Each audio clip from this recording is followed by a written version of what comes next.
You're watching How Leap.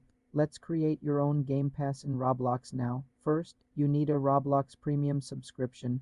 Open the Roblox website and go to the Create section. Click on the game you want to add a Game Pass to. In the Games page, click the three dots and select Create Game Pass. Upload an icon image, set a name, description, and price in Robux. Click Preview and then verify upload. Your Game Pass is now created and will appear in your game's store. To configure its functionality, you need to use Roblox Studio and scripting. You're watching How Leap. Let's create your own Game Pass in Roblox now. First, you need a Roblox Premium subscription.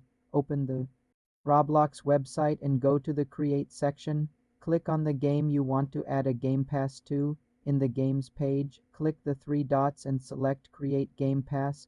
Upload an icon image, set a name, description, and price in Robux.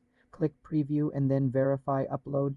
Your Game Pass is now created and will appear in your game's store. To configure its functionality, you need to use Roblox Studio and scripting. You can grant special abilities or items to players who purchase it.